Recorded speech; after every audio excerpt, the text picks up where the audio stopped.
हरिओम भारतीय संस्कृति के मित्र और शत्रुओं को समझते हैं। भारतीय संस्कृति के 3 प्रमुख मित्र हैं। पहला है ब्रह्मचर्य।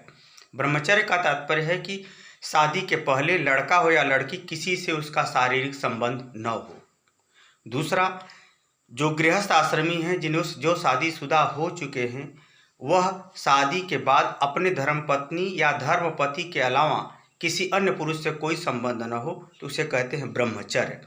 ब्रह्मचर्य जो है परिवार के लिए बहुत आवश्यक होता है, जीवन के लिए भी बहुत आवश्यक होता है, क्योंकि यह परिवार में विश्वास अटूट बना के रखता है। इसलिए ब्रह्मचर्य भारतीय संस्कृति का सबसे बड़ा आधार है। दूसरा आधार है महिलाओं का कार्य क्षेत्र घर होना।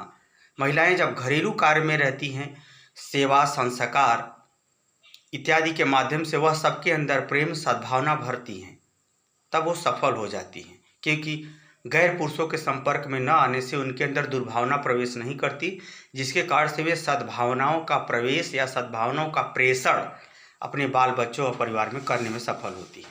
इसलिए महिलाओं का कार्यक्षेत्र घर था। तीसरा, आस्तिकता। भारतीय संस्कृति में उपासना, ईश्वर की उपासना करते हुए जीना, ईश्वर में विश्वास करना, जिससे ईश्वर की शक्ति, सद्गुण हमारे अंदर प्रवेश करते हैं। यह 3 महत्वपूर्ण आधार हैं। क्या क्या? ब्रह्मचर्य, महिलाओं का कार्य क्षेत्र घर, तीसरा आस्तिकता यानी ईश्वर में अटूट विश्वास। परंतु अब यह बिखर रहा है। क्यों बिखर रहा है?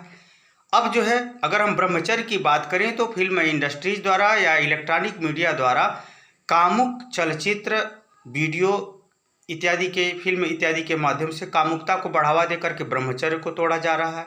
इसलिए फिल्म इंडस्ट्रीज, इलेक्ट्रॉनिक मीडिया सबसे बड़ी दुश्मन है। दूसरा जो है, महिलाओं का कार्य क्षेत्र जब बाहर होता है, सर्विस के दौरान बहुत से पुरुष मिलते हैं, कोई पसंद आता है, कोई नहीं पसंद आता है। अनैतिक संबंध सर्विस सेक्टर में बहुत ज़्यादा बढ़ रहे हैं, ये भी भारतीय संस्कृति को तोड़ रही है।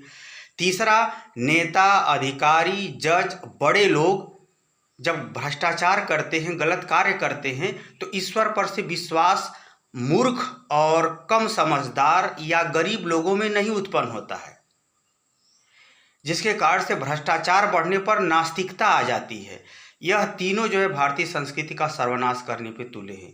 अतः भारतीय संस्कृति को बचाना है तो 3 जो मित्र हैं उसे बना के रखना होगा, उसे बचा के रखना होगा, उसे बढ़ाना होगा, क्योंकि स्वार्थ में निर्णय नहीं लिए जाते।